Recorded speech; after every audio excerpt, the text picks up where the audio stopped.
All right. So we've talked about 2021. It's time to move into 2022. What are the 10 movies that I'm most looking forward to in 2022? Before I give my top 10, there are some honorable mentions here. I've actually got 5 honorable mentions that didn't quite make my top 10, but I still feel like they're worth mentioning. The first one is The Lost City. I thought, and it was not on my honorable mention list until I saw the trailer, but I thought that everything about that trailer sold what this movie was going to be, and I thought it looks hilarious. Channing Tatum, Sandra Bullock, Brad Pitt, it looks like they have a winner on their hands. It also looks like it's a bit of a remake of Romancing the Stone, and Romancing the Stone is one of my favorite movies from the 80s, and this definitely looks like, if not a reboot, it's at least inspired by it. So that's The Lost City. The next honorable mention is Fantastic Beasts and the Secrets of Dumbledore. I want to love this franchise. I want to love it. I love the Harry Potter movies, all 8 of them. All 8 of them. I love them all. Unfortunately, the Fantastic Beasts movies, neither one has really grabbed me yet. I haven't hated them. I've liked both of them, but they haven't been to that level yet where the Harry Potter movies are, and I need them to be there. I want them to be there. So hopefully Fantastic Beasts Part 3 will get there. The next one is Halloween Ends. I love the 2018 Halloween reboot. Unfortunately, Halloween Kills, it's another case where Halloween Kills was a strong movie until the end, and they did not stick the landing. The ending to me was terrible. The ending made the entire movie Halloween Kills just filler for me.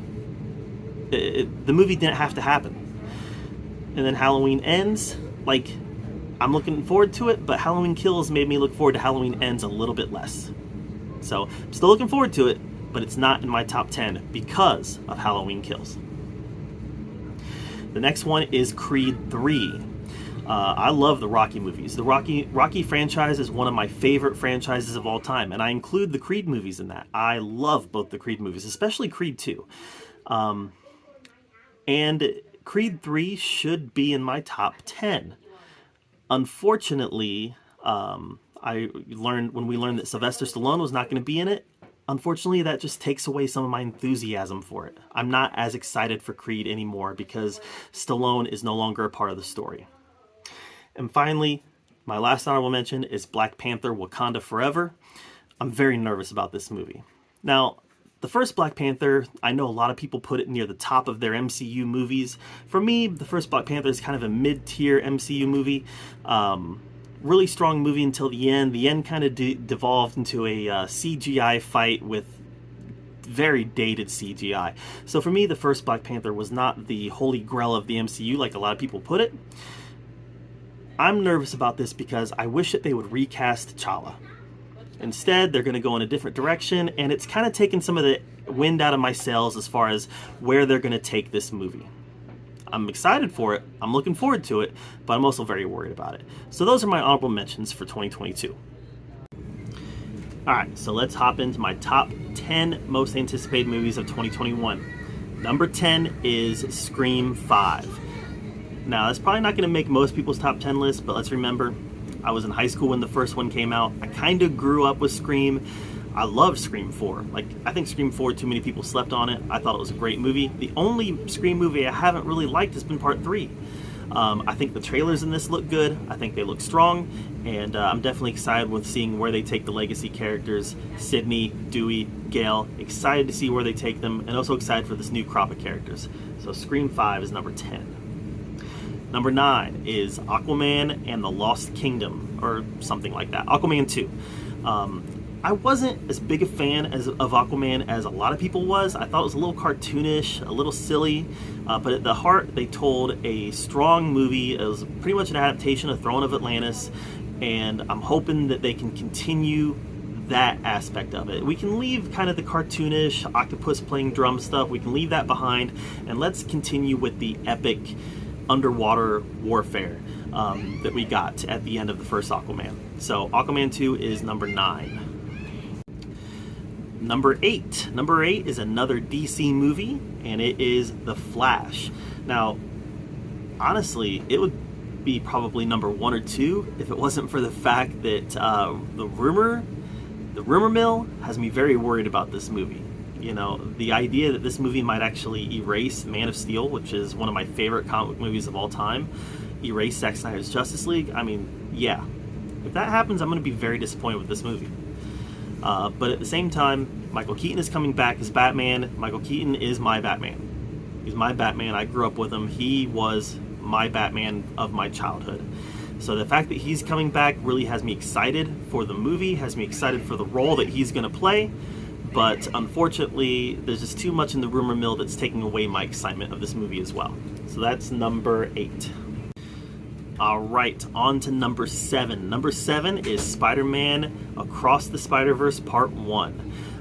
The first Spider-Verse movie was a huge surprise. I really enjoyed the heck out of it, and I'm hoping we get more of the same from this movie.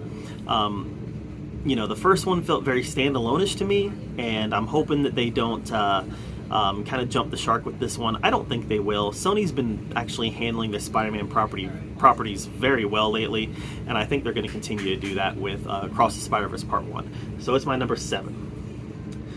Number 6. Number 6 is Thor, Love and Thunder.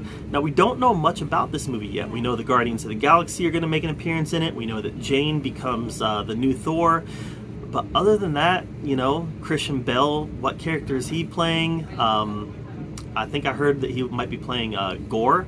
But I'm really excited about it because Taika Waititi is coming back, and I love Thor Ragnarok. I think Thor Ragnarok is a top-tier MCU movie, and if he can bring that same energy back to Thor Love and Thunder, and it looks like he's going to, just from the promo material we've seen so far, it looks very zany, looks wild, and it looks like it's going to be a lot of fun. So Thor Love and Thunder is number 6. Number 5. Number 5 is Doctor Strange and the Multiverse of Madness. Now, this one's not as high on the list as you might expect, and part of that reason is because I didn't really like Doctor Strange Part 1. Now, I've loved Doctor Strange in the rest of the MCU movies, Infinity War, and Endgame, and even his time in No Way Home. I thought it was all very strong. Unfortunately, I didn't like the first one. So here we are, we have Doctor Strange and the Multiverse of Madness sitting number 5 for me. I'm very curious to see where it goes as a continuation of the story started in WandaVision, as a continuation of the story started in No Way Home.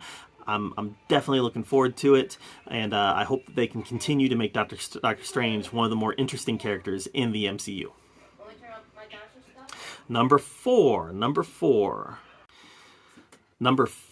is Black Adam. Now, I'm not the biggest fan of the Black Adam character. Like, recently he's even become a member of the Justice League, which I think is crazy to me. But clearly they're trying to pump up his popularity in advance of the movie coming out. But what I am a fan of is The Rock. I think The Rock is he's one of the last great movie stars as far as his name can be attached to anything, and he will get, his name alone is enough to get people into the seats. And, you know, he's not the greatest actor in the world. When I say great movie star, I mean that his name still sells tickets. Where most movie stars, their name doesn't sell tickets anymore. Audiences have become more savvy to storytelling. We want strong stories, and it doesn't necessarily matter whether or not there's a big name attached. But The Rock is still a name that can get butts and seats. And he is for me, too. You know, when The Rock is in a movie, I'm more inclined to go see it. And, The Rock has been working on Black Adam for a long time. I liked Shazam quite a bit. Looking forward to seeing how they're going to bring those two worlds together. And Black Adam is definitely one that I'm looking forward to. It's number 4. Number 3. Number 3 is Jurassic World Dominion. I'm a big fan of the Jurassic Park movies. And I was actually one of the people who thought Fallen Kingdom was a very strong entry. And I'm excited about Dominion. I'm excited about the idea of melding the Jurassic Park universe with the Jurassic World universe as well, bringing both casts together, not just as cameos like Malcolm was in Fallen Kingdom, but as stars of the movie in their own right. Bringing back Grant, Malcolm, Ellie, and bringing them into the same world as Owen and Claire, I think is very exciting. So that's number 3. Number 2. Number 2 I don't think is on anybody's list, but it's on mine, and that's Avatar 2. Guys, we've been waiting on an Avatar sequel for over 10 years now, and I'm one of the people who, listen, I liked Avatar. I thought Avatar was phenomenal. I thought it was great storytelling, groundbreaking special effects. I thought Avatar was phenomenal, and can't wait to see what James Cameron brings to part 2. Guys, never bet against James Cameron, all right? Titanic, phenomenal. Avatar, phenomenal. You know, Terminator 2, Aliens, The Abyss. You know, you start looking at this guy's resume, and yeah, would I have liked to have seen him make movies this past decade? Would I like to see him one day get out of the Avatar world? Of course, because he's such a strong filmmaker. But if he doesn't, I'm still going to be looking forward to every Avatar movie that this guy makes, because he is one of the best filmmakers in the business. So Avatar 2 is number 2. But number one for me is The Batman. And listen, I would have rather had a Ben Affleck directed, Ben Affleck starred Batman movie. I would have. Set in the DCEU, set in the Snyderverse. But if I can't have that, a Matt Reeves directed Batman movie, that's going to be pretty close to a next best thing. Listen, the trailers have been great. I think that the idea of having the Riddler being like the Seven-esque serial killer is a fantastic idea. I think Zoe Kravitz looks great as Catwoman. I think this movie is going to be a winner. Can't wait to see it. And fortunately, we don't have too long. It comes out in early March. So those are the 10 movies I am most looking forward to in 2022. What are the 10 movies that you are most looking forward to? Or what is the 1 or 2 movies you're most looking forward to in 2022? Let me know in the comments down below.